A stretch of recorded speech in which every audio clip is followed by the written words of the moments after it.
It's the Kyle Hyman Show on Redeemer Radio. This is Kyle Hyman, and joining us back on the show is Prejean McGrady. I just said that. I was just trying to be funny. Like Prejean McGrady. Like that. do people call you Prejean? Oh, all the time. Oh, that's funny. Prejean, all the time. How you doing, Katie? I'm good. How are you? Good. We've talked about Ave Explores, and you've got a new series coming out, a new season, if you will. Remind us, what is Ave Explores? So it's an initiative of Ave Maria Press, which is a Catholic publisher up in Notre Dame, Indiana, where we kind of take a deep dive look at different topics that are relevant to everyday faithful Catholics who just want to learn a little bit more about an aspect of the faith and how they can be more faithful. Which the first season was on Mary, correct? Mm-hmm. And then this is taking a slightly different approach in talking about mental health. It seems like very different topics and discussions. How did you choose to go from Mary to mental health? Yeah, well, I mean, Ave Maria Press was actually founded by Father Edward Soren, the same guy that founded Notre Dame University, Go Fighting Irish. And the reason we started with Mary was because of kind of the history of Ave Maria Press. It began as a publisher that created this magazine that was about Our Lady and about living faithfully. So that was kind of why we did that first topic. And then as we were discerning kind of future topics, we wanted to do something that was both timely, so the time of year. What are people thinking about? What are people going through? What would faithful Catholic men and women maybe want to discuss or learn more about? And then also, what topics aren't really being discussed in the Catholic world? Mm-hmm. And obviously there's books that have been published about mental health. We've got the St. Dymphna's podcast by Tommy Tighe, which was just picked up by Catholic TV and their podcasting network. We have an interview with him in week 3 for our podcast, kind of about his work in mental health. But we wanted to address a topic that we thought was kind of being ignored or only talked about in certain circles and talked about it in a much larger way. And so if Mary was the on-ramp, stress, anxiety, and mental health is where we really go in kind of the deep dive direction of let's talk about this, let's be honest about this, and let's really try to provide some healing and some hope for people. So what has been your experience, either personally or with people that you know, and mental health? So I have a diagnosed anxiety disorder is not really the word I like to use, but issue, I guess would be a better way of putting it. I take a regular the gift of anxiety. Yeah, well, and that's, I talk about it in this week's episode. I talk about how I kind of like my anxiety sometimes because it's kind of an indication that I care about things. Sometimes I care too much, but sometimes it's like the trigger for me that like, okay, yeah, you're not just shoving these things off to the side. So I go to therapy. I say go to therapy. I have a digital therapist that I communicate with via Skype, a Catholic therapist based up in Minnesota. And it's great. When I found him, he provided me such great insight and really said something profound that I think was kind of the impetus for this series, at least in my head. We wanted to talk about these things. We wanted to talk about these things within the perspective of the church, because one of the first things my therapist ever said to me was, Jesus cares about your mental health. He cares about it. He cares about your feelings. He cares about your anxieties. He cares about what you're struggling with. And so often we try to live this very segmented life that we assume, well, Christ probably thinks less of me because I'm anxious, because I'm depressed, because I'm struggling with these different things. And it's like, no, that's precisely what Christ wants to enter into your life and love you even more and help you find that healing. And so that's my personal experience. We all have friends that struggle with these things. All of the contributors are speaking from either a personal perspective of dealing with a mental health struggle or are some sort of licensed professional counselor who have worked with people, oftentimes both. And we really assembled a team of people that are not just talking about theories, but are talking about lived experiences about this stuff.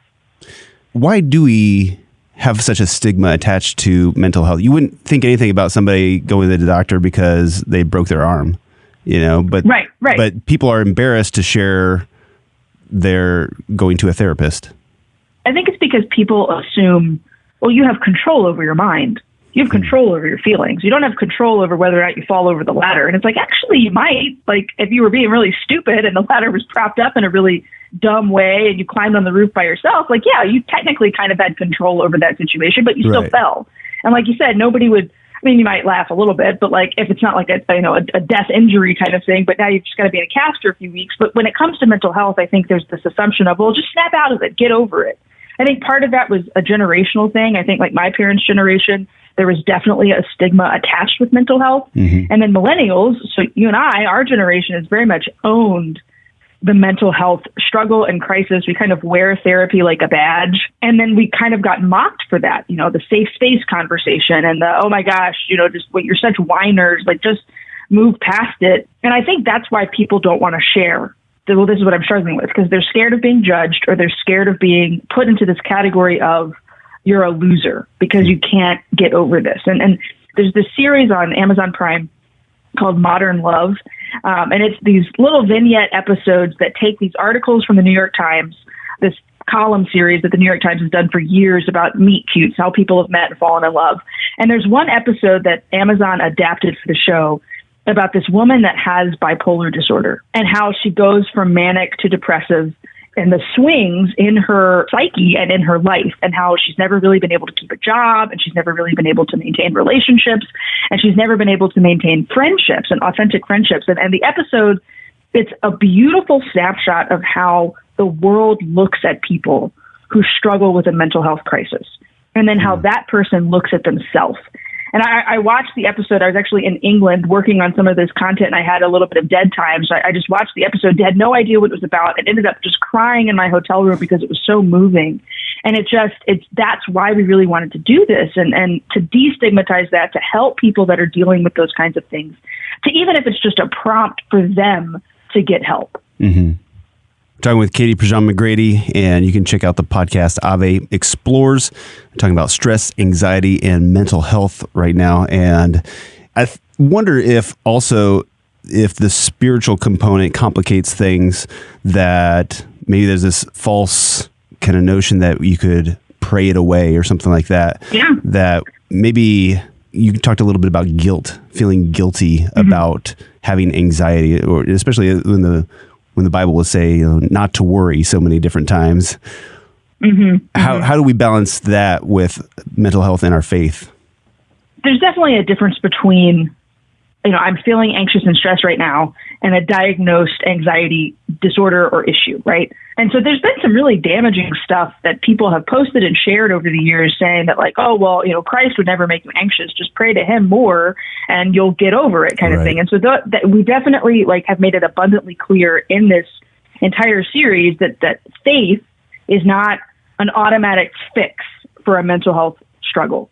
Father Josh Whitfield actually wrote a piece for this first week about the difference between spiritual direction and therapy, and how both can be very important to a person's overall well-being, but that if there's something deeper going on, oftentimes the therapist is what's needed to be able to take that person to a place of healing. Mm-hmm. We have a great piece from Bob Schutz coming up in the final week that also talks about this holistic healing is not just a faith thing, but is oftentimes a mental thing. And so I definitely think the church has a lot of work to do in this area, far bigger than our series will ever tackle.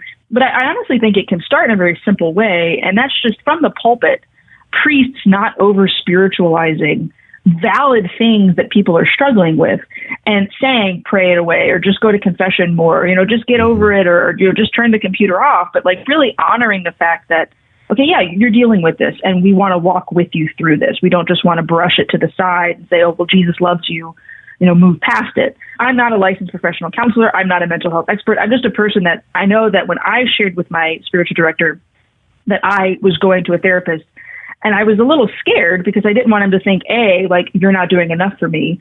But spiritual direction is completely different from therapy, right? Spiritual direction points out to you the movement of the Holy Spirit within your life and helps you kind of discern the promptings of the Spirit with that third party. Uh-huh. Therapy is a chance for me to just unload the things that are keeping me up at night and the things that I'm consistently worried and nervous about. And my spiritual director just looked at me with these incredible eyes of love, and he was like, I'm so proud of you. Right? So I definitely think there are men and women working in the church that recognize the valid differences and want to walk people through that valley. But then there's also voices that I think have to be avoided because they don't want to admit that sometimes the church's answer to something is, here's a professional, go to them. And that's a control thing on the part of some people in the church. And then, that's a whole other conversation. Huh. You mentioned a couple different topics that you'll be talking about, and mental health is such a huge category. What are some of the subjects that you're tackling during this series? Yeah, so we've got a great piece from McGrady, who's a licensed mental health counselor, about identifying, okay, when you're more than just casually stressed, but when there actually is maybe some anxiety that's brewing and that's building.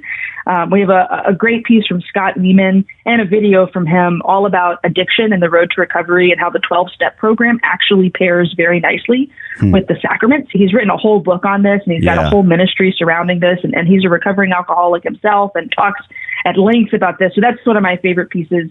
I think my favorite podcast episode is actually the one with Tommy Ty, where he talks about grief and healing. So that'll be coming up in a couple of weeks. And Tommy lost his son, and, he and his wife really walked through that valley of grief, both on their own, through their marriage, and with their children.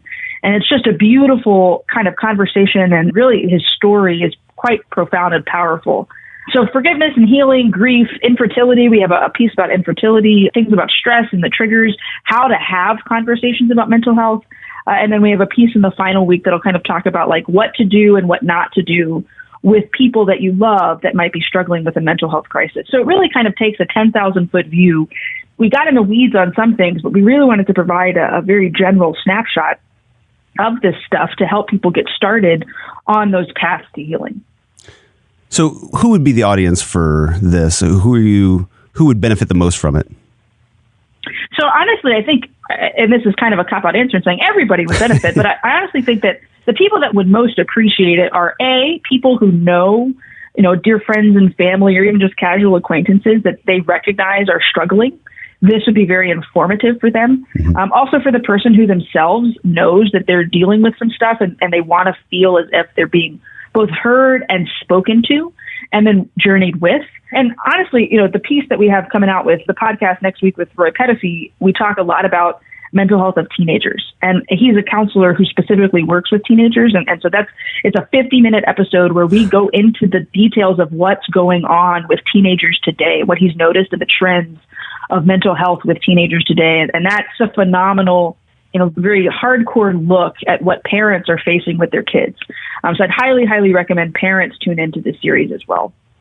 Yeah, there's a video that you have up there right now with Roy, and he just goes over some of these statistics. It's shocking to hear some of this stuff. So definitely people need to check this out. So where should people go? You mentioned the podcast, but you also mentioned several other resources and videos and stuff. So where should we send people? So everything is hubbed and housed on AveMariaPress.com.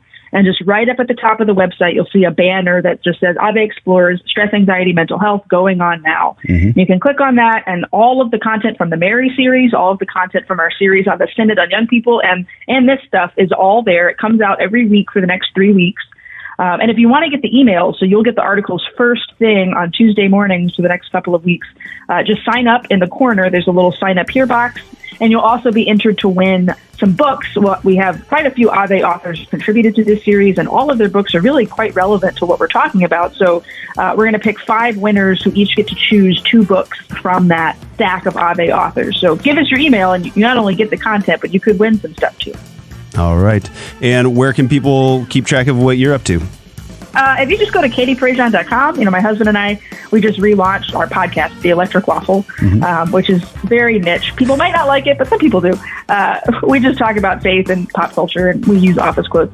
So that's all on theelectricwaffle.com and katieprejean.com. All right, and that's Prejean, katieprejean.com. Thank you so much, Katie. Appreciate it. Yeah, thank you, Kyle.